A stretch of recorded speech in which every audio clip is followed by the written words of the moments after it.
Hello and welcome to Happy Horror Time. My name is Tim Murdoch. And my name is Matt Emmert. And if you're wondering why my voice sounds different, it's because I'm a little under the weather. Yay. Don't spread it. Hey, you know what's funny is that it sounds like I'm trying to make, it almost sounds like my voice, like I'm trying to make it sound different, but I'm really just talking. And let's tell everyone why I'm under the weather, Tim. Matt, okay? why are you under the weather? We had a jam-packed weekend last weekend, and we posted some pictures about this, but one of the things that we did was we went to the 45th anniversary Friday the 13th Crystal Lake Nightmares convention. Yes, it was amazing. And Matt was just coming off a trip from Vegas, so he was like, boom, boom, boom, boom, boom, sick. Oh my God, you're gonna make me cough. Oh, sorry. Okay, Tim's right. We went from going to Vegas and meeting up with Jacob's family, coming back. And I think we, when you're in Vegas around all those casinos, yeah, they're filthy. People's coughing, they're smoking, they're doing all sorts of stuff. And there's that. And then the day of the convention, I was feeling like ass, but I was like, we have to go because so many of the people we had interviewed were there. And boy, did I make the right decision, because even though I felt like complete shit afterwards, we met so many people that we interviewed, right? Yes. Oh my gosh. I was in heaven because I don't know if you've ever listened to this podcast. Friday 13th is my favorite series. So is it? It is. I've been trying to get it across all these 300 episodes. I just it hasn't come through. I wish you'd listen to me. No, but I knew, first off, I knew how important this was to Tim. Secondly, I knew that there were so many people there that we had interviewed. And so we went down there. We drove an hour to LAX, which is the airport in LA that if you don't live in LA, the airport is nowhere near where anyone lives. No one wants to go there. And I had the honor of driving, and I felt really bad for Matt, but he's under the weather. So I thought I'd do my part and have my sick friend just sit there and be sick. Yeah. But I'm not a good driver. And it took us not even on the freeway, which I was all about the freeway. And usually I'm not. So it was taken as the most zigzaggy way ever. And Matt saw some side of me that he's never seen before. Let me just tell you, listeners, I have never seen Tim so aggressive. It was like he was asserting himself, yelling at people on the road. He unleashed the beast. It was like Linda Blair, but before she was possessed. But then she's all cute and nice. Right. Oh. That's me. No. That's Tim before. But I was fucking whore. I might have said that a few times, I think. It was really funny, to be honest. It gave me some entertainment as I was feeling like shit. But I feel like I turned it on because, number one, no, you really did. Yeah, you really did. I didn't want to be a downer. We only had a few hours. Well, we didn't. We didn't have that because I kind of triple booked myself because we had an interview and then we had the convention. Yeah. And we also had to get down to the convention, that's a huge obstacle within itself. And then back. And then I had to, at 4:00, I had to meet my friend to go see a screening of the 40th anniversary of Pee-wee's Big Adventure at Warner Brothers, where it was filmed. So it was so much on my plate, and Matt just had to go home and go to bed. I went home and if we didn't have the convention, of course, I would have just stayed in bed all day after our interview. But I needed to go to this convention. I made the right decision because, first off, we met Kimberly Beck, who... Finally! Our first official interview was Kimberly Beck, episode 20, back in 2020.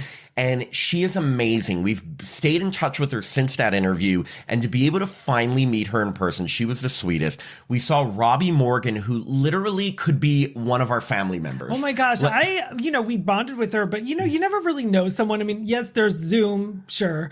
But I was talking to her she was our aunt. Yeah, and she kept hugging us. I wanted to be okay, you got to keep your distance. I also didn't want to scare her, but she was so sweet. She's make sure you say bye before you leave. We saw Lauren Marie Taylor, who was just as sweet. She was awesome. She was also she's so into the Friday the 13th culture, and she was so sweet. And she and Robbie were telling us that they want to buy Happy Horror Time t-shirts. That was very flattering. Very flattering. And I was like, They didn't need to say that. No, and you know what was really nice? I mean, I guess if we're going to meet anyone we don't know or someone that listens to the podcast, it would be at a Friday 13th convention. Because as soon as the elevators opened, there was a really nice guy that said, he goes, I listen to your podcast. Yes, and like, again, it's like, oh. it couldn't have been a better welcome because like, you know, we've gotten recognized a few times here and there in LA, but like, you know, a few. And so to someone to say like, oh, I know your podcast, you guys, Happy Horror Time, right? And we're like, yeah. So it was cool. It was totally an ego boost. And by the way, I apologize. I couldn't even get into the hotel at that point. My head was so big. I was going to say, I apologize if I'm going to have to take a bunch of sips of water so I can keep myself from coughing. Furious. I'm so sorry, but I wanted to do this episode, not push it off. But we also met Barbara Bingham from Part 8, who we had interviewed a few years ago. We saw all the people we've seen before. We met Amy Steele. John Fiore. Who we had met before, and Russell Todd, who we also met before. Larry Zerner, Tracy Savage, Carrie Keegan, Jensen Daggett, who we would love to interview next. What was the name from the girl from Friday 13 Part 6, Jason Lives? Carrie Noonan. Yes, from Part 6. I mean, there were so many people there, and we just didn't have enough time to say hi to everyone. I was personally overwhelmed because it was like, this was my time to go around and talk to everyone, but I had to get home for Pee-wee. So, it was a pressure cooker situation because we're like, okay, we want to hit every single person we've interviewed, and we also want to meet the new people. It was tough. It was tough. We tried to prioritize the people we had interviewed and not met in the past just because, it was our chance. And so that's why we went like right to Kimberly Beck, Amy Steele, Robbie Morgan, people we had seen on Zoom but not met in person. Then we started thinking, ooh, we can maybe network and get some more interviews, which then we started to do, and we're getting information from people. And so, yeah, we'll see. Hopefully we'll have a good batch of new Friday the 13th interviews coming up in the next few months. I forgot. I did meet Amy Steele back in 2005. You liar. I forgot. Lied to me. No. I had never met her. She was hilarious. That was just at the measly 25th anniversary. And also, like, so many of these people look so good. Like, I mean, it's just, they don't, like, I don't feel like Amy Steele, Lauren Marie Taylor, they don't look like they've aged. At all. It's uncanny. It really is. I think they're either something's frozen. going on, but it's not like plastic surgery frozen. No. It's just like they take care of themselves, right? And they're just all such nice people. And as we were talking to these wonderful ladies that we love and we've interviewed, like behind us was like Paul Kratka, who plays what's his name in the movie? Oh God, I don't remember. I know this. Hang on. Chris's boyfriend. Yeah, Chris. Anyways, he gets his head squeezed and his eyeball falls out. The love but anyways, interest. like, yes. So like I can't believe this is going to make me so mad that I don't know this. Paul Kratka. You want me to type it in? Keep talking. So as we were talking, like there is Paul Kratka right behind us. And like, it's a very surreal thing. Like all these actors that you grew up watching. Rick. How could you forget Rick? How could I forget Rick? You know what? I'm taking the Friday the 13th card away from you. Oh my God. I know I dropped the ball. I think it's because you just made me sick. That makes me cough. It's so funny. No, but I know what you're saying. It's like we were overwhelmed because, okay, let's say we had all the time in the world. We would have started with the people we've interviewed, gone up to new people, and probably tried to say, like, we'll interview all of you. Like, we wanted to talk to Melanie Kinnaman. We wanted to talk to Friday 13th, Tom McLaughlin. Tom McLaughlin. Billy Butler, William Butler. That's the same person. William Butler, Billy Butler, I also wanted to talk to Lawrence Monason and go up to him and call him a dead fuck. Well, he calls Crispin Glover. And you know what? Weirdly enough, Crispin Glover wasn't there. Yeah, neither was Corey Feldman. Neither was Kevin Bacon. Or, how weird. Who's the guy that was in the show you watched, Scandal? Tony Goldwyn. Tony Goldwyn wasn't There's there. always like the big stars from the Friday the 13th series who just like don't go to the conventions. Well, I would love it if just once Kevin Bacon showed up. Kevin Bacon could just show up one day because he is proud of his Friday 13th roots. He does. And he jokes about it. His family did a video on TikTok last year where they like reenacted like I think the Arrow death or something. Yeah. Like so he is obviously embraced it. Here's the problem. The problem is that no one wants to go to LAX ever. And this hotel was right next to LAX. So if there wasn't a big turnout, it's because the location. I said that on our Together episode. Oh my God, which was last week. Yeah. And if you haven't listened to our review of Together, you can watch it now on YouTube. And Matt doesn't sound this way. Yeah, and I don't sound this way because this was pre-sick. Anyway, yeah, great convention. Glad that we went. I will say I wish I was feeling better, and I wish it was not so far away. You held up very nicely on the day. I didn't even know you were sick during that 1 hour we were at that airport, LAX Hilton. It's called adrenaline. Yeah. I mean, it's also acting in a way. It's like people always ask us, like, what goes into an interview? And people always ask us. No, people are not. People? No. When people ask us about interviews, it's like, other than the research we do beforehand for the questions, part of doing the interview is like, putting on a very happy, energetic face. And that takes a lot of energy, to be honest. And so doing that at a convention for an hour, it's the same sort of thing. Like, you turn on the happy face and the energy, and then as soon as it's done, you just crash. It's kind of like when you get off the plane from Christmas break. Like, you just had family fun, family drinks, and then right when you get home, you're sick for New Year's. It's exactly like anytime I get home from a vacation, I'm sick because I've put everything. Technically, you were on a vacation. Yeah, a quick little Vegas weekend. Okay. So moving on to the movie we are discussing this week. God, I am so excited to discuss this because I'm just going to start by saying I loved this movie. It is called Weapons. And let me just tell you, everything I was thinking going into it, I was completely surprised by how it turned out. I thought it was both really creepy and really unique and really funny and just very engaging, like all of those things at once. And it's hard to, you can have a horror movie that's kind of scary, or a horror movie that's a little funny, or a horror movie that's really gory, or like a few of these things. But it just felt like it was able to bend all of those things together into this like magnificent mystery that I absolutely loved. I agree with everything you said, and I didn't gather anything scary from the trailer. I mean, I'm sorry. Let me back that up. The kids disappearing. No, I mean, like, I didn't gather what the story was from the trailer at all. So like, people are like, oh, I don't want to watch the trailer, it will ruin for me. I don't think it does. No, that's another thing that I wanted to say is that just like Barbarian, yes, the kids disappearing is the focal point or the mystery of the movie, but just like Barbarian, it goes off into so many different directions that none of the trailers gave away. Mm-hmm. Nothing. In fact, I think, and we'll get into this more, but Amy Madigan's character of Gladys was not in any trailer. I didn't even know she was in it. Exactly. Well, the way we'll get into it, but the way they first gave her screen time was like a big reveal. Yeah, and so it was great, and I in a way, I kind of wish more movies would do that. Like, for instance, if they're going to give us a new Halloween movie, give us like some of the initial story in the trailer and show a couple things, but keep some of the meat of like the climactic battle out of the trailer. I'm actually curious, does it say her name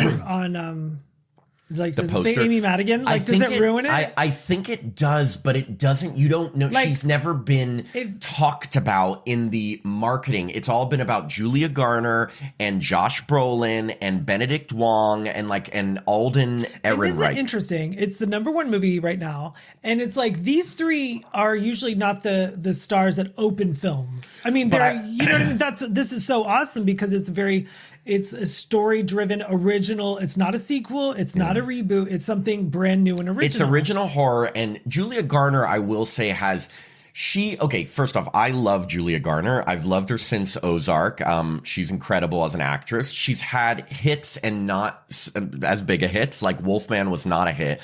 But she's not afraid to do a lot of genre films, as Jamie Lee Curtis would say. She did Apartment 7A. I think she's done other stuff. I loved Apartment 7A. I remember, yeah. It's on Paramount Plus. Check it out. Check it out. I mean, it's the Rosemary's Baby prequel, so it's very good. But she's like one of those like horror people that has been doing a lot of great stuff. Josh Brolin's been around since Goonies. I love Josh Brolin. I think he's such a handsome guy, and I love that his dad was in the original Amityville.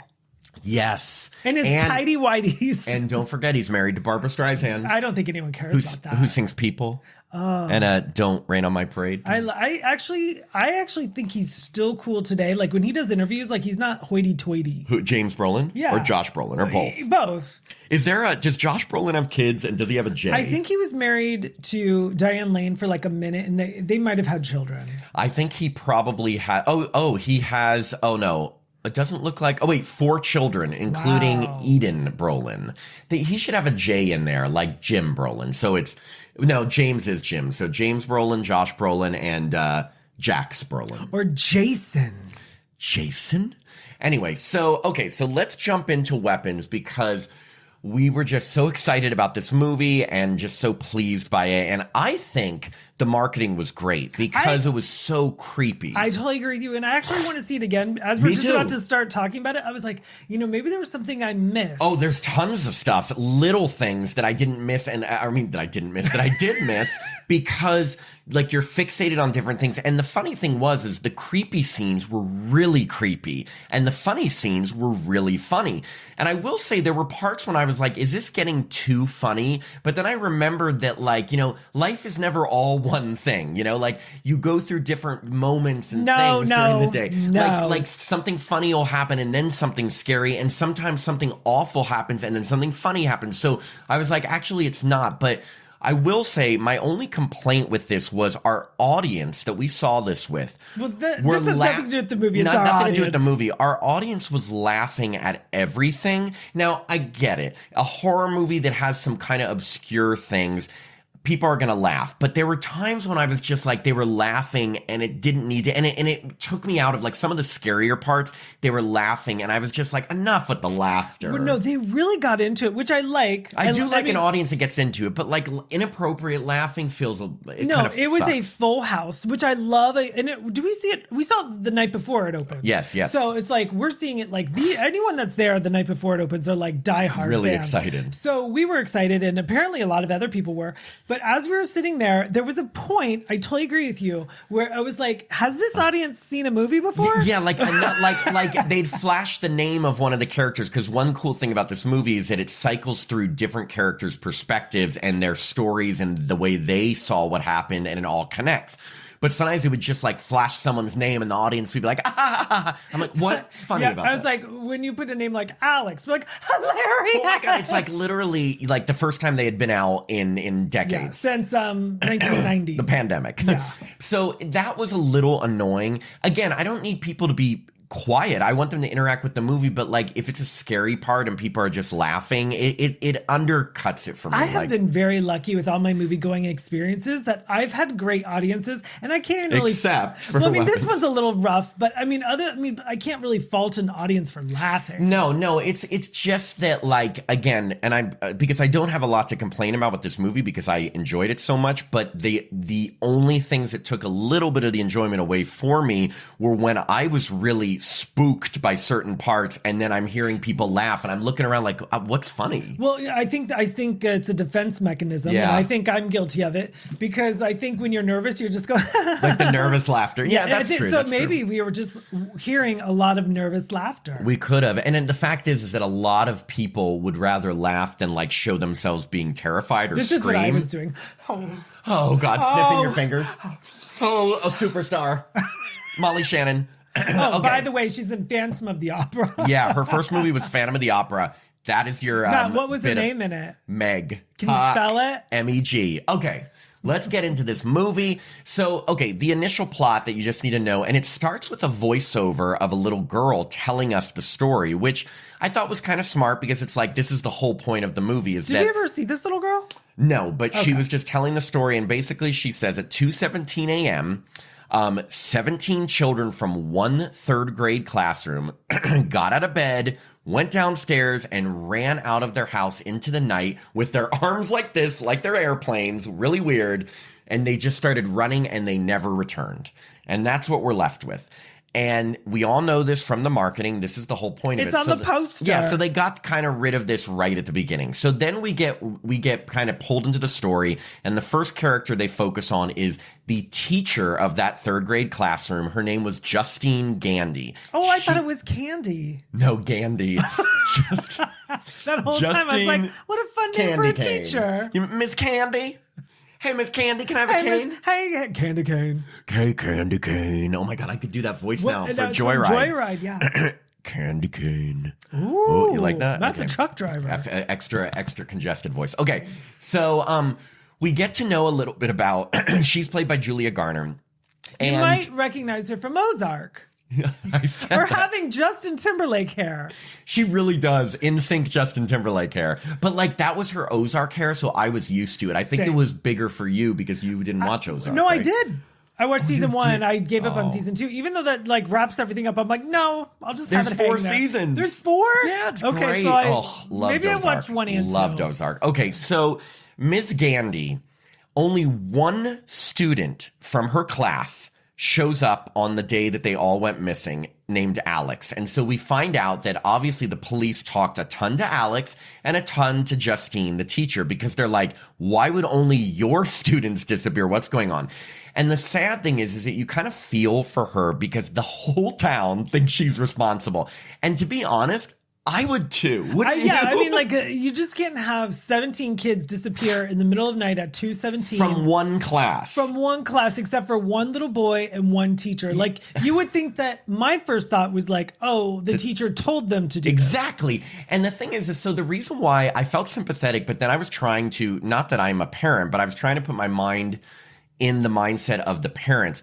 And of course, you would be like, what were you telling these kids? There's the only commonality is that all these kids were in your class. And she is very like, she tries to stay out of the limelight. Finally, the principal puts her on leave because he's like, you're making people upset and nervous. And she doesn't get it. And all she wants to do is talk with Alex, the student. But the principal's like, stay away from Alex. Right. He's like, if you do anything, don't do that. Exactly. So she kind of spirals a little. She starts drinking.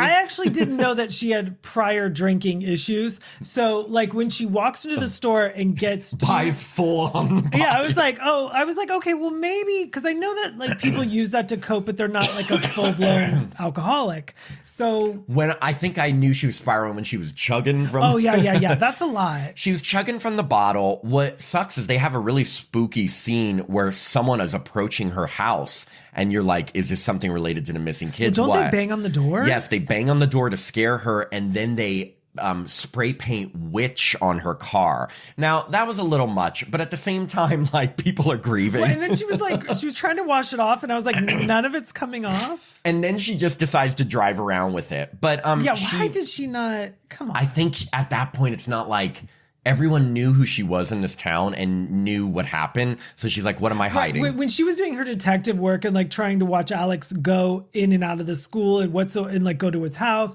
just trying to get clues of what might possibly be going on, she still had that car saying witch. Yeah. And we end up seeing she meets up with an old fling who is the cop, and the cop his name was, I can't remember what his name. Oh, Paul.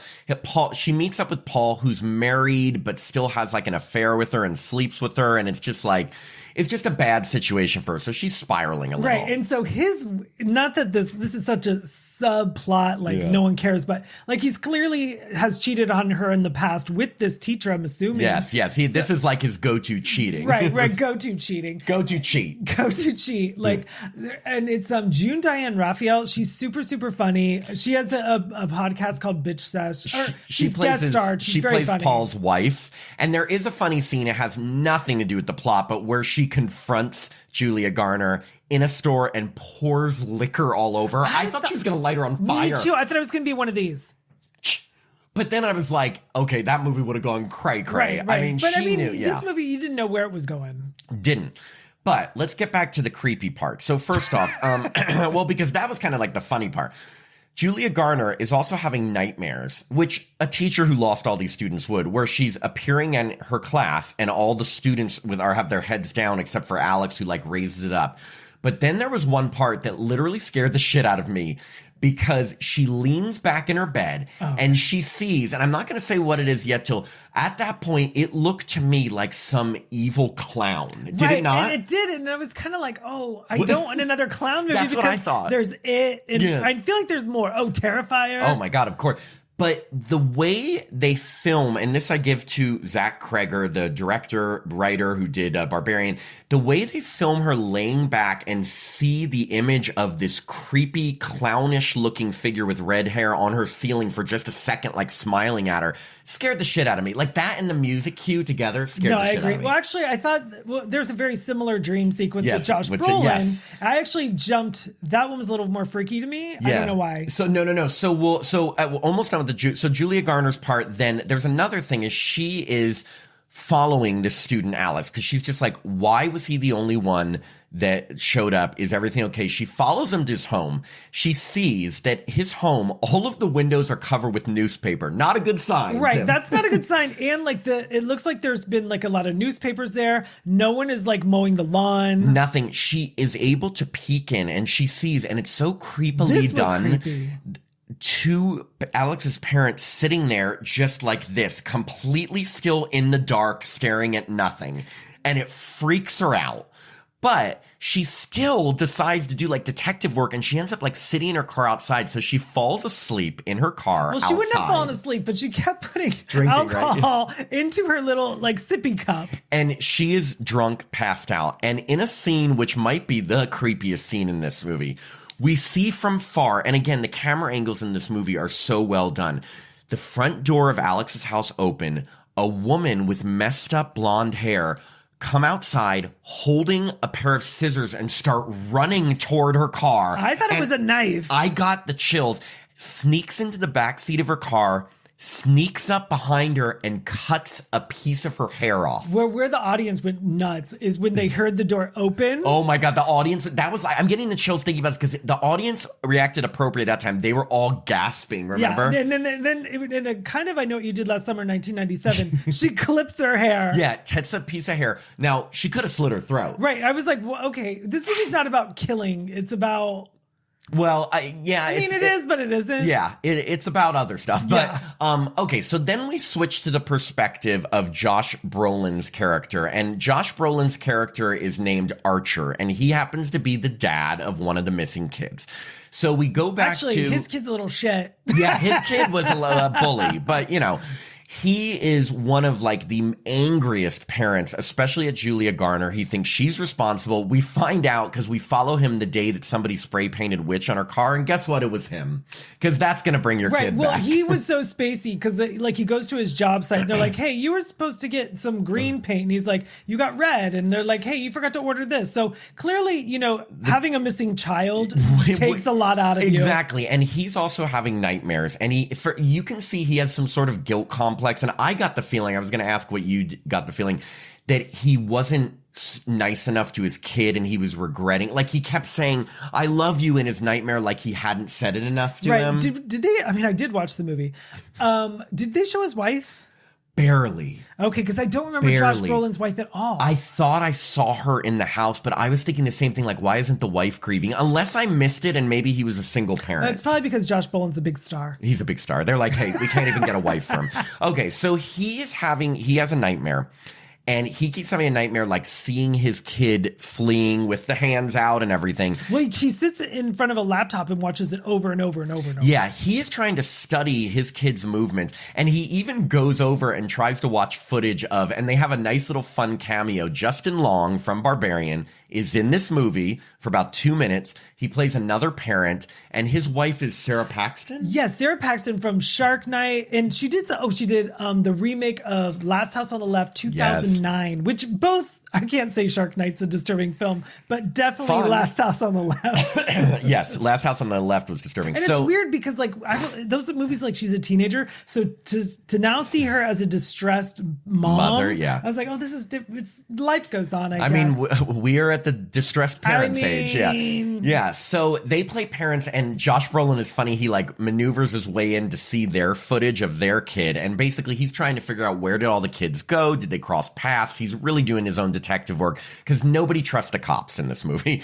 Actually, the cops are useless only because anytime anyone asks what's going on, they're like, we're on top of it. Yeah, but it's like cops in everything in life. So like true. If you ever watch a true crime documentary, how often, and I know you don't watch them as much as I watch them all the time, but it's like for years, cops are always saying like, we have more leads, we're on top of it, and nothing happens. And then it's like, has to be some sort of anonymous tip or something that it's just, I don't know. The cops, I feel like they do their search and then they're like, whatever. Well, 9 to 5, gotta clock out. Yeah. So Josh Brolin, though, there's a really scary scene with him where he sees his kid he thinks in bed, and he thinks his kid is back, and he goes to touch him, and when he turns him over, it's the same creepy, clownish face that Julia Garner saw, and it's terrifying. Yeah, and then, so the audience gets really scared, and then he goes, what the fuck? Well, he wakes up from his nightmare, and he says, what the fuck? It was like the audience, it was a real quick turnaround. It was like, surprised, and like everyone was like, oh, and then they laughed. There was also one really weird thing in his nightmare. I don't know if you remembered this, but I totally remember. Okay, I know where you're going with this. When he saw a cloud that turned into like an AK-47 gun. So I did some thinking about this. Okay, so the movie is called Weapons. Yes. And it was a gun, which is a weapon. That's true. But like, I don't want to jump too far ahead. So the person that is responsible is using everyone as weapons, a weapon to make them do horrible things. Yeah. I mean, I definitely knew that in terms of weaponizing. Very specific with the gun. That's what I meant. Like, it was weird for me because I've read a few articles, and some people think this movie is an allegory for school shootings. I actually don't think it is, and I read that Zach Cregger said it wasn't meant to be social commentary, but he's not going to dismiss people's interpretations. With that said, if you put a big image of an AR-15 or a semi-automatic weapon in your movie in a dream, you obviously are intending something. Now, again, because it's very specific. Like, it's not just kind of like a cloud with like kind of looks like a gun. It was literally like a gun. A gun.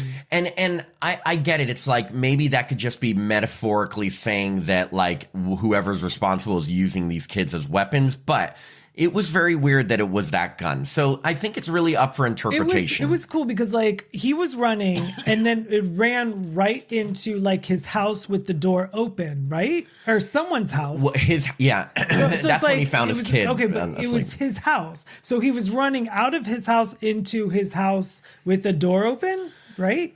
I don't know. Because it's a dream because you can do everything in a dream. Like I think that it was in his nightmare, he was kind of following his kid and hoping he could stop him, but he wasn't able to. What the gun meant, I'm not so sure, but I think there's so many other things to unpack in this movie that it's like the gun reference for me was like, I think where this movie really succeeded is because the streets in the town and everything kind of look like Everytown, USA. Yeah. So I wasn't like a glossy, like, oh, that's Pasadena. You know what I mean? Like, it wasn't looking like LA. No, not at all. I like that they filmed elsewhere. Yes, exactly. So we get two other perspectives before we really get into the meat of what is going on here. We see the perspective first of the cop that Julia Garner had the affair with and his day, and we see the perspective of this, I guess he'd be like an addict, a drug addict. His name was James. He was like homeless drug addict that was just looking around for money. And they have kind of a run-in because the cop goes to arrest him, accidentally gets his finger pricked by a drug needle and then knocks him out. Right. Well, because there's comedy there because like he says very let me get this right. Specifically, thank you. Good job. That he said, is there anything that would puncture me when I put my hand in? And he's like, no. And he goes, no. And then as soon as he put his hand in, boom, it's a needle. And he punches him and then realizes, oh shit, the dash cam was on. And this is probably, if there was a weaker moment for me, this was the weaker moment because it kind of veered from the story. Now, again, their characters came into play later, but it took a while. Like he finally, the drug dealer ends up, the cop lets him go, and the drug dealer ends up in Alex's house thinking it's abandoned, and he's just looking to steal shit.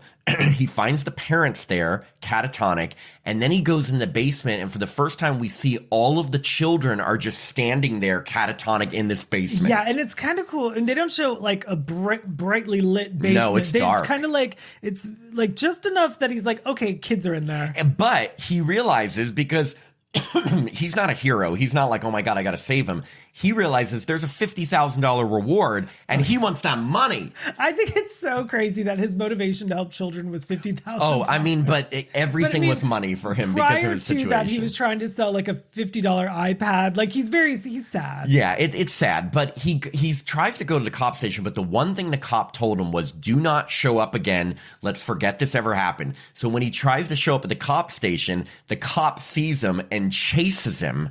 And basically finds him, takes him in his cop car, and he's telling the cop, like, please go to this guy's house. This is where the kids are. And in a very creepy sequence, he leaves James, the addict, in his car. With his hands handcuffed. He goes into the house to investigate. He's gone for hours. It turns to nighttime. Then suddenly... that door opens the same way it did prior with the lady that comes out with the scissors. And he starts stumbling out like the lady did and opens the door and starts dragging James, the addict, out. And that's all we see. So what? No, I just feel bad because you're under the weather. I know, it's tough. It's tough. I'm trying to talk and not cough. But anyway, so then we get to the principal, the principal's name was Marcus, right? Yes, right. The principal's name was Marcus. So we get to him, and we see that Julia Garner tried to tell him what she saw in Alex's house. That she saw these parents catatonic. She's like, you need to do a welfare check. So he tries to contact the parents. In comes this creepy looking woman with red hair in the worst wig ever. It's like baby bangs, and hair like out to here, and like a sweatsuit that like Valerie Cherish would wear from the 80s. Yeah, white stuff all over her face, like someone didn't rub in sunblock. Yeah, it's like makeup done bad. Really makeup done bad. Huge sunglasses. And then right away, did you know right away that was the clown, the scary clown from their visions? I put it together too, but I was like, okay. Oh my God, it's this scary woman. She comes in and she says, hey, I'm Alex's great aunt. His parents are under the weather. What do you need? And he's like, I need to speak to the parents. And she's like, well, they're sick, blah, blah, blah, blah. But she's kooky as fuck. But not in a funny way, in a like, she creeped me out. Yeah, I mean, I knew that she'd kill someone. I mean, I think that's where this was going. She looked insane. She acted insane. It was a superb performance from Amy Madigan, who used to be on... I know her from Uncle Buck and Field of Dreams. Field of Dreams, that's what I was thinking. She was in Field of Dreams. She plays this kooky woman so well. And the principal's looking at her like, who the fuck is this? Like, where are Alex's parents? I've never met you. You're crazy. And she finally says, okay, he's like, look, if they're not in by Monday, I'm going to have to go down to their house. So she's like, okay, fine. So we get to that weekend. Poor Marcus is at home with his husband. He's gay, Tim. Well, that was a nice twist. It was a nice twist. Is it playing into some stereotypes? Yes. Well, I actually liked it because it wasn't like they had to explain he's gay. He just happened to have a partner. Right. No, yeah. I mean, I saw some cliched stereotypes, which is fine. Their house looked very fabulous. Right. Well, just the fact that he took a phone call inside the grocery store, and as he's pushing the cart, his partner was like saying like this or this. But I mean, trust me, I know gay movements. I do them all day. Gay movements.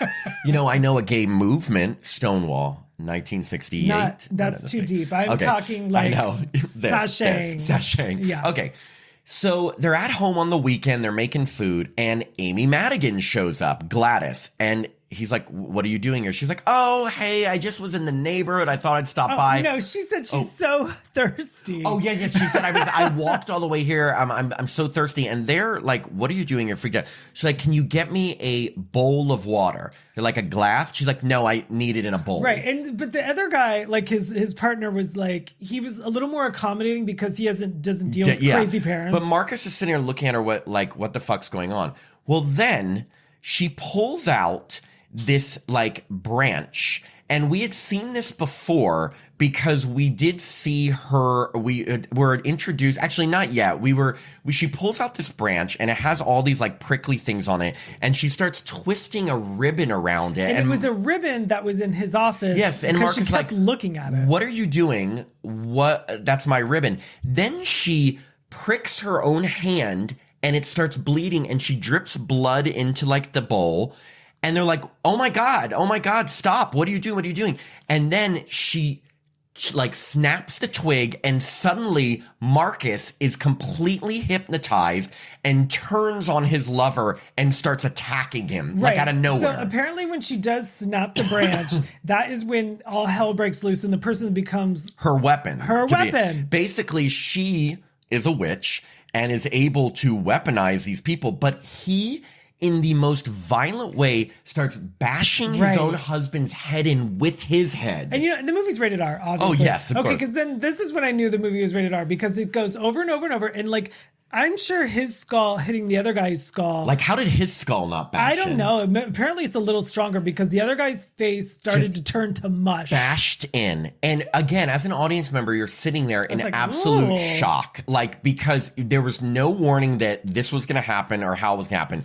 But then she takes that lock of Justine, Julia Garner's hair, twists it around the branch and snaps it again. And suddenly he runs out of the house, and now he's off to go get Justine.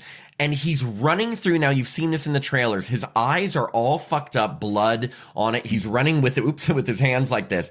And he sees Julia Garner is with Josh Brolin. They were arguing in a gas station, and he runs and just tackles her and starts choking her to death. Josh Brolin finally is on her side and helps her, and she runs into the store there is a great sequence in the store where she's just running away from him, and he is like, it was like the only way I can describe it is a rabid dog. Yeah, like he won't stop, and like I love that the owner's like, he goes, "Hey, don't come in here." Like, it's amazing to me that no one was really helping her except for Josh Brolin. No, and it's funny because Josh Brolin was the one who thought she was responsible, but when he sees this craziness happening, obviously he's not going to let this guy kill her, so he keeps trying to stop him, but literally Marcus will not stop. He keeps going after Julia Garner. She even drives away, and he runs after her car, and then he gets slammed by a car into mush. Right, and so Josh Brolin sees all this unfold, and he's like, okay, something's going on here. And the best part is that this kind of brings them together, and it's kind of a good moment because Julia Garner is the person you're kind of feeling sympathetic for in a way, and he's a parent that you feel sympathetic for, and you want them to be on the same side. So they finally join forces, and they're like, what is going on? Something weird is going on, and I think it has to do with Alex's house. We have to go investigate. So then the movie decides to focus on Alex. So then we get basically everything we need to know to solve this mystery, because we get Alex's whole perspective, the little kid. And basically, when it started, his parents were fine, everything was good, and suddenly you hear the mom say, "My great aunt Gladys is coming to live with us. She's very sick. She needs help. No one's helping her." So she comes in, and when she enters, she has this weird plant, and she's looking all weird with her red hair and makeup. They're like, how long is she going to stay? And the dad's kind of implying, like, well, I guess till she dies. Exactly. Like, what's going on or something. One day, Alex gets home from school, and his parents are just catatonic at a table. And Alex is like, "Mom, Dad," and they're sort of reacting, but not really. And Gladys comes down and basically says, like, if you want your parents to be okay, you have to do what I say. And he's like, "No, I want my mom and dad." And she does something with her little branch, and it makes both of them start like hitting their face with a fork. But fast and like stabbing it. And like that looks fast and like stabbing it, Tim, stabbing it. Oh no! Like the little boy Alex did throw water on his dad and like wake up. So so now we see that everything's pretty hopeless because Gladys has got a spell on these two parents. So it's like, yeah, and Alex has to do. And she said, "Get soup. You're gonna have to feed them every day." Well, apparently we find out that she's kind of living on their life force, that she's so sick and old. She's obviously a witch, and she's using their life force, but apparently it's not enough. So she says to him, "I need more like people." She goes, "Get something from every student in your classroom." Yes, and he says, "If I do this," because the poor kid is scared to death. He goes, He's like, "Then you'll leave?" "Will you leave?" And she said, "Yes, when I feel better, I will leave."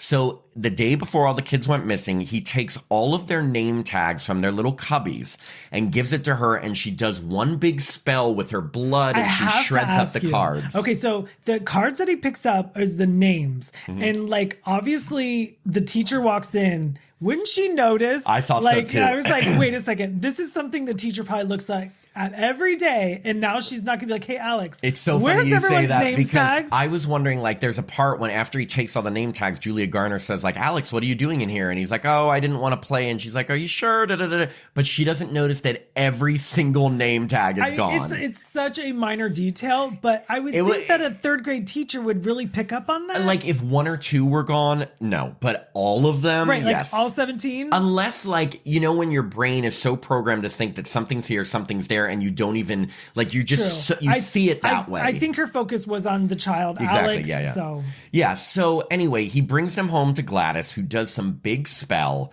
and then at 2:17 a.m., she snaps the twig, and all of the kids get up from bed and run out, and that's what caused them to, they all run into the house and down to the Alex basement. really has his work cut out for him, because in addition to feeding his parents soup to keep them alive, he also has to feed soup to his entire class. And you know what I love about good old Gladys is that she's willing to use all of these kids and the parents for their whatever, their life force, but she won't feed them to keep them alive. Right. Poor Alex, a third grader, has to feed each person soup. Right. And so then, you know, this also reminds me of the 2005 Kate Hudson film about voodoo. I'll never remember the title. Oh, Skeleton Key. Thank you, Skeleton Key. Remember when they put the salt around so to protect. So she, in addition to covering up all the windows to make the house super creepy, she also puts this salt around the house to like guard the parents, guard the kids. And it's like if you go over the salt, it sets them out. So basically, we then get to the present, and we get back to Julia Garner and Josh Brolin, and they go to Alex's house, and they're like,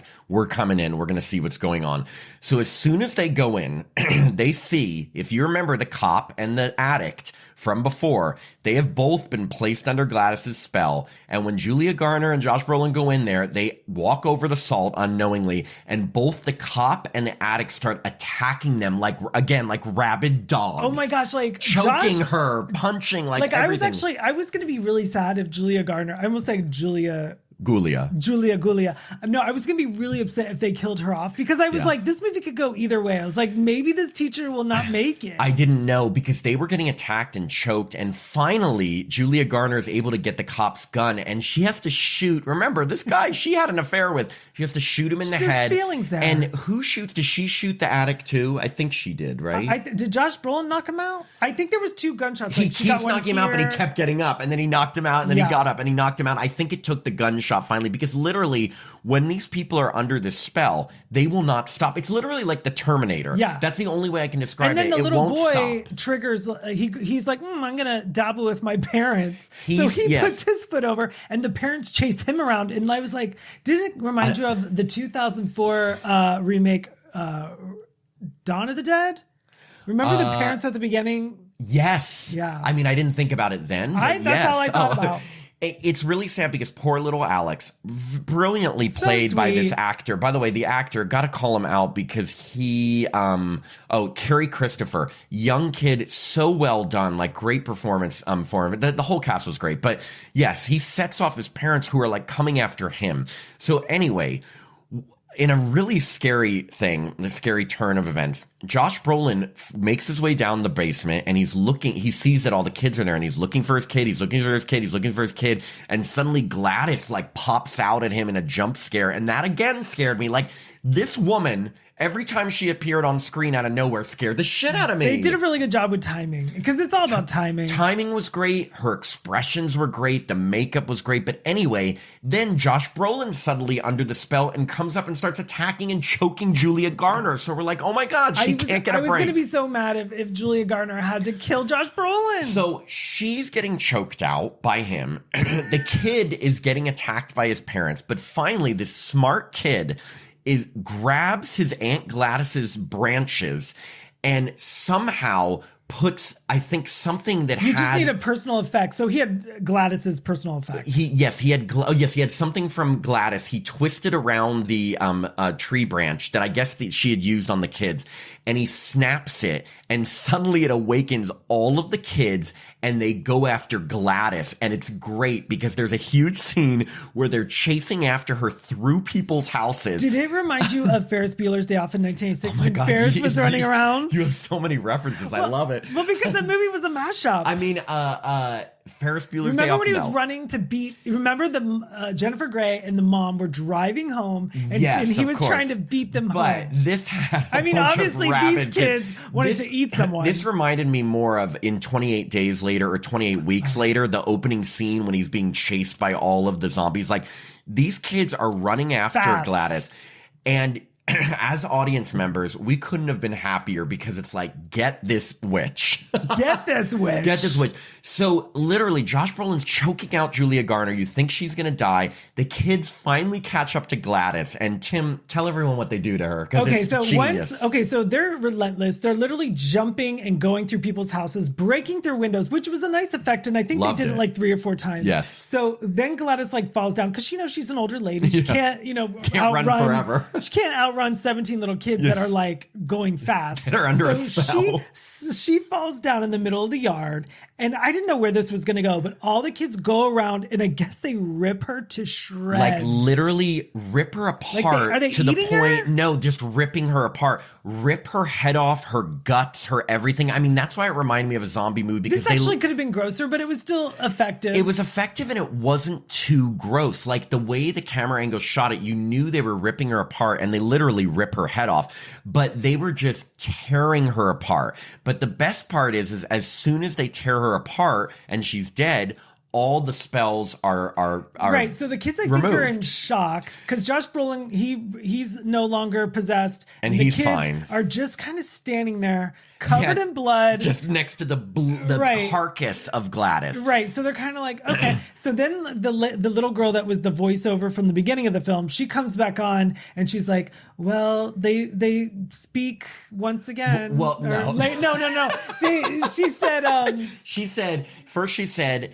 It was an abrupt ending, but she said Zach went to live, Alex went to live with a much nicer aunt. His parents, unfortunately, were institutionalized, meaning I don't know if they'd ever got out of their catatonic state. She said the kids were all returned to their parents, and it's been a couple years now, and finally some of them are starting to speak again. That's right. But why aren't the parents, Alex's parents, like... So these were my questions at the end, because brilliant movie, love that. Obviously, I love that it was a more of a happier ending, but I was hoping when the spell, or when Gladys was killed, that all of the spells would be broken. What I got from it is that the people that had been under the spell the longest, it would take the longest for them to snap out of it. And maybe the kids, it was taking years because they were, I think, missing for a month. Right, like maybe weapons too. Well, the parents had been under the spell, I think, for like 2 months. Yeah, they were like a long time. So maybe if you're under it for a certain amount of time, you're just gone forever. Josh Brolin snapped back to normal right away because he was only under the spell for like 5 minutes. But the kids apparently were catatonic at least for a month, because remember they're like the kids one thing that they say throughout the whole movie, they're like, the kids have been gone for a month. So it was, the voiceover kind of told us that. And again, it was a bittersweet ending because obviously the witch was killed. Obviously, all the kids were returned to their parents, and I think they'll start speaking again. And but Julia's sex buddy's dead. Yeah, he's dead, and so is the addict. But this is what I want to know: is Julia Garner going to be teaching at that school again? I don't know. I mean, she may want to retire. The principal's dead, so a job's open. That's true. She could be the principal. Job opening. Like, also, this is what I want to know: how do Julia Garner, Josh Brolin, and Alex. the kid explain what, because they were the three who saw everything. How do they explain it to the town without looking like they're absolutely bonkers? Well, I mean, the kids do speak again, so maybe they'll remember, like, We tore up an old lady in the backyard. Oh God. I'm remembering what I a was day in a that was. basement for a month eating soup. Right, that and was then I gross. tore apart an old woman. Well, you know that one thing is like they showed Josh Brolin's son be a bully to Alex. Yes. I thought that was going to come into play more. Yeah, It like didn't. maybe I thought that maybe Alex was responsible. Obviously, he's an accomplice, but obviously he's also a little kid and was under the pressure of this witch. Right.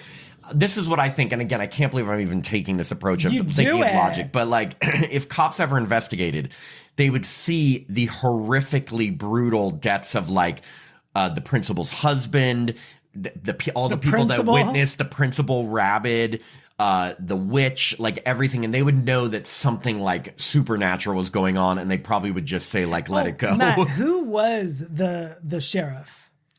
The sheriff was Toby Huss from Halloween 2018. I know. I looked at you and I was like, Matt will appreciate I this. love a good Halloween cameo. He played, and it was funny, the cop that was cheating on his wife's dad was the sheriff, and that was Toby Huff. So it was a very minor role, but like I recognize him because I always recognize everyone from a Halloween film, Tim. Really? Because I'm in Halloween Ends. Oh, really? Who were you? Corey Cunningham? Michael Myers. You're like, how can you tell me I wasn't? I was wearing a mask. Yeah, you'll never know. I think James Jude Courtney would disagree. So, okay, overall thoughts on weapons, Tim. Since I gathered nothing really from the trailer. I was like, oh, this is gonna be a scary movie. Like the poster with the kids standing like this, running. I really like the idea of 2:17 in the morning. I don't know did we ever find out what the 2:17 in the morning means? I don't know if it had any. Okay, so you want to hear something really weird? Please. I was doing a little research and I was reading what Zach Cregger, the director, said about this movie, and he doesn't want to say too much because obviously, you don't want to say this is what I meant and this is what I did. But he said he was inspired to write this after a really close friend of his died unexpectedly. The friend was drunk and fell off a balcony to his death, which is awful. Wow.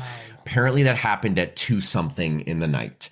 And that time apparently always stood out to him. I think that was the significance of the time. I don't want to speak for him, but I think that was in terms of the only other thing he said about the environment of like Alex coming home and his parents being like catatonic.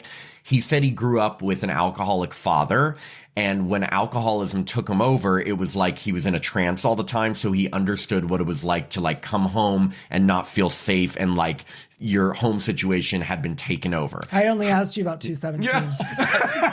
how he turned that into a witch that's, weaponizing people. I think that Who is knows? very scary to go back to an environment where basically like it's almost Someone's like if you taken over in a like trance. it's really twisted to think about this, but it's like going back home and be like, oh, there's a dead person in my house. But also it's almost like, how people say when like someone gets recruited by or brainwashed by a cult and suddenly it's like they're transformed. That's like, it's almost like that. Like you think about if someone completely changes their personality, like that is kind of what this trance was. Do you know what I mean? Like Shut up. Like if you suddenly, were cussing a lot. Yeah, fuck you. Oh my God. Take that out. Oh my God, Take Tim, that out. Tim. Look, no. You're No, I'm dead. I'm dead. Start attacking me. I'm really tired. Okay, go on. But, Sorry, with your thoughts. That's okay. I really like the 2:17 because do you remember the movie well, it took like 3:15 meant something, and it was like that girl. It was something Mary Rose or something Rose. Anyway, it reminded me of that movie. Which I cannot think of at this good reference. moment. That's a good reference. But I like the fact that it took place like there is something very eerie because I think everyone has grown up going to elementary school and living in a neighborhood. Well, everyone, they could have lived in the city. I'm just saying, I grew up in a suburb and like that whole aspect with the teacher and this trying to talk to her student, I got all that because she clearly needed to talk to someone. She had nowhere to go. Yeah. That was a bummer because I was like, go to a hotel. She couldn't. Anyway, so I just like that it took place in a suburb, which is some place that is very relatable to, again, not everyone, but I would say me. Did you feel like it was scary, that it was unique? Like, what did you think in terms of like the plot of it? Oh, as far as the plot goes, it was, I don't want to say it was convoluted because they really did break it down for you. Like, kind of like Pulp Fiction. They're like, okay, we're going to show this character's perspective, this, and they put it all together like a big jigsaw puzzle. So I appreciated all of that. There's a part of me that was like, oh, can we just have a straightforward movie? But I like that it was different, and I like that If there was only one thing I would change is maybe just a little less with the addict. Just because like that aspect, I don't, it's not relatable, and I don't rob people.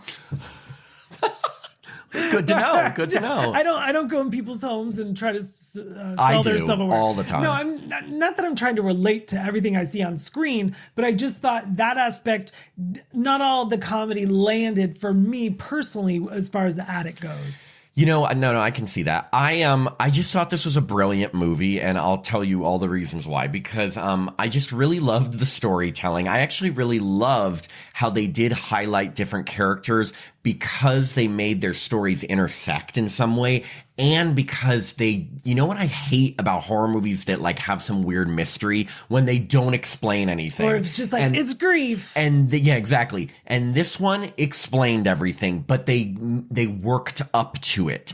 They built the tension, they gave us clues, and then they worked up to showing the final perspective, which kind of tied it all together. And that I love, because then you can leave feeling like, okay, I understand what's going on. With that said, I thought they created such a unique villain in Amy Madigan's Gladys, because yes, we've seen witches before, but this was like almost like a modern fairy tale. Right. It was like not exactly Hansel and Gretel. It wasn't a full-blown clown, even though in it you know, Pennywise does have red hair. Yeah. But the cool thing is, and I love this scene, after I just got done saying I didn't want too much of the addict in it, but was the addict the one that when he was in the woods, he sees her? Yes. He sees yes. her. Okay, so that when he sees her in the woods, and I think she just like waves. Yes, it's that was like a fever dream for me. I was like, the whole every I like part that. with her. Yeah. I really like that. The thing about my interpretation of her character is I got the idea that she was a very odd individual that didn't know how to be a normal human, hence the wig that was completely fucked up and weird, the way too much white on her face, like, but that made her scarier. Like, she obviously was a witch who was deep into her witchcraft and did not assimilate with people. So when she had to go talk to people and she tried to pretend that she was normal, she looked like that, which turned into such a creepy villain. I'm so glad they designed her like that. I'm so glad they cast Amy Madigan. I think they had a lot of strong leads in this. I think the kid, Julia Garner, Josh Brolin were all amazing characters. Again, the cop and the addict for me weren't as important. And yes, they're kind of back and forth I wasn't as into, but they did factor into the story because they became weapons of hers too. Like, and I remember when I saw the ad for this and I was like, it's called Weapons. What is this about? But obviously, like, this woman was weaponizing people against each other. And the funny thing is, I guess if we want to take like a deep look at things, like, people weaponize everything. Weaponize words against each other. Shut up. Weaponize actions. Like, oh, you did this and I use it against you. Like, so, and also, like, AI is coming out. I'm sure that's going to be weaponized. So I have a feeling like this is a little bit more of a supernatural version of weaponizing things. But I just felt like it was just so clever. Like, I want to talk to how this all came to be from Zach Cregger. I'd love to talk to him. I really liked another scene when those cops finally did come to the house and she had to look presentable, and she was going back and forth like she was like, hey Alex, and then she could turn it off and on real quickly. She was so good at portraying, and also like when she went to the principal's house, was like, oh, I need water, and then suddenly she like didn't care that they thought it was weird that she needed a bowl. Like, she was so odd. She was confident in her crazy. But the thing that I liked about this is that a Zach Cregger movie, which I can only say that because he's only done 2, but now that we know Barbarian and Weapons, it's not going to be just a straight horror movie that's just horror the whole time. There's going to be very comedic parts also. There's going to be really batshit crazy parts. There's going to be really unique parts. And there's going to be parts that you like uncomfortably laugh at. But he knows how to build suspense well. And he really, like, the scenes with Julia Garner when she's sitting in her car and the woman ran across the street was terrifying. Her dream was terrifying. Josh Brolin's dream was terrifying. The attic going in the forest. And usually I think dreams are like a cop-out, but but for some reason, this movie, it really worked. Because also, like, if it just does dream, but then it got to be even the visuals in real life, her looking through the newspaper into the house and seeing the parents all catatonic, like, That's knows terrifying. How to do these shots that are simple things but terrifying. Because at that moment, we had no idea who those people were. We didn't know they were the sweet parents that we see later when Alex's story unfolds. I really did like nice. That mom. The mom and the dad were such nice parents, and it sucks that they got taken advantage of. But so many people got taken advantage of. Now, in terms of like higher meanings related to like society and school shootings and all that, that's open to interpretation. I'm sure people are going to take from this, and of course, with all the students disappearing from one classroom, are going to probably compare this to different school shootings and things like that. I personally didn't get that social commentary from this. I got more of the idea that there are people that will weaponize anything they can to keep themselves going and to make themselves the most important thing ever. And this witch was doing that. I saw this more of a Hansel Gretel, really warped tale of this witch doing these horrible things because she only cared about herself. Wow. So what do you think? No, I agree. I agree with everything you said. But you know what else I was thinking, Matt? What? I wish Sarah Paxton had a bigger role. Sarah Paxton, and the thing is that everyone Justin Long was such an iconic part in a Barbarian. Like, he got such a response. Like, yes, when Josh Brolin was approaching that house, and when Justin Long turns around. Yeah, the audience was like, what? Yeah, they loved it because I think they wanted it to connect to Barbarian. Now, he's definitely not playing the part from Barbarian because I think he died. Question? Yeah. Which film do you like better, Barbarian or Weapons? To be honest, Weapons. Me too.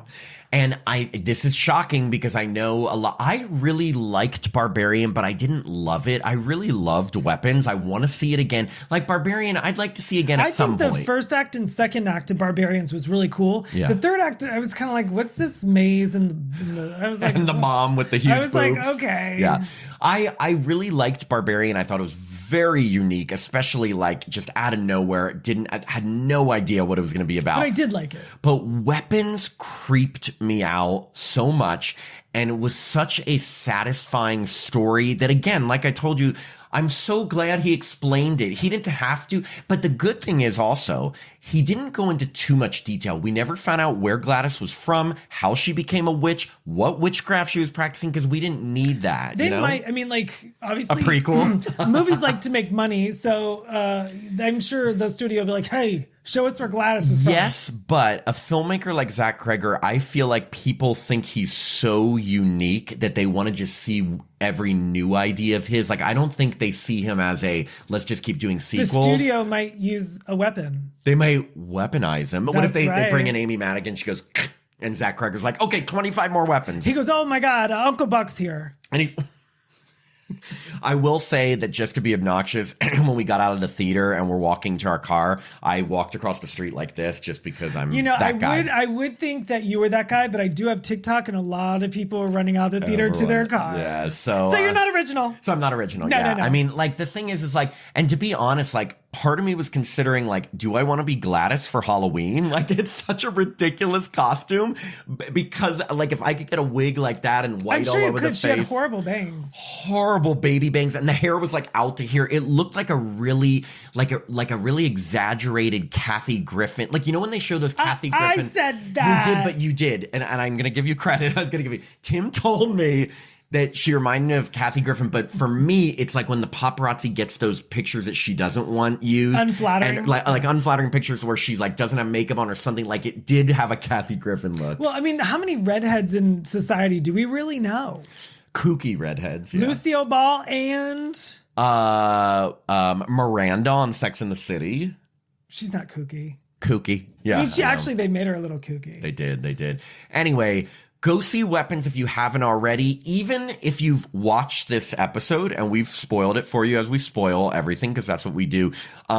Even if you've heard this, you can't even imagine what we're saying until you say this. It is so worth seeing, so definitely go and see Weapons. Yes, and I have a confession to make to you, Matt. Do it. You saw it again. I took a piece of your hair. Oh, and I said, make him sick, and I snapped it. No wonder. Hopefully, by our next episode, I will not be taking so much water and coughing. I apologize. I enjoyed it. My spell worked. Tim's spell worked. Weapons. Okay, anyway, thanks for watching, guys. Bye.